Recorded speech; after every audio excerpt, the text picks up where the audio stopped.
consulting firms, most of the time, they do not have jobs in-house. They are sending the H-1B worker to a third-party client site. So there is always a mismatch between the H-1B petition, LCA, level of wage, the job description, or the modus operandi of supervision of these employees.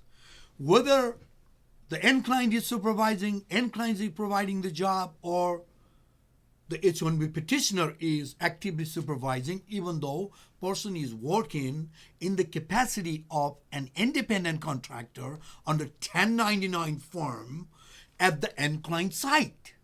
So that is a problem for the Homeland Security or the USCIS.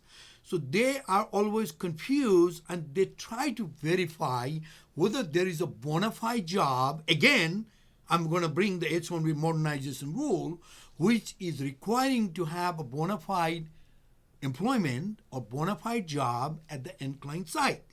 So they want to see whether this end client has provided end client letter, contract PO, and those end client letter, whatever was written there, are genuine.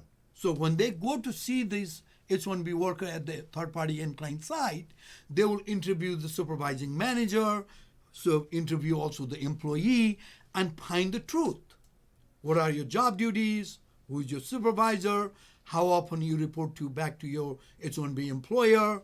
So there are a bunch of questions they ask both that manager at the end client side of the client manager as well as the H-1B worker.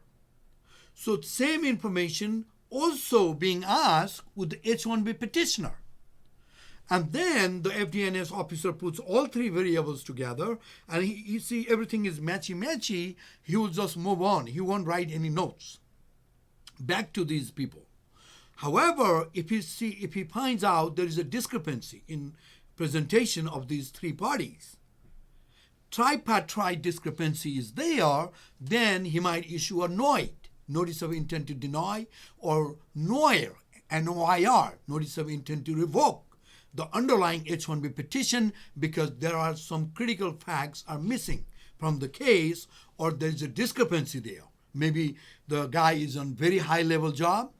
Obviously, the level 1 wage is not matching, and the job title you chose for the LCA might not be matching according to the duties being described by the end client, and comparing to that to the H-1B petition letter.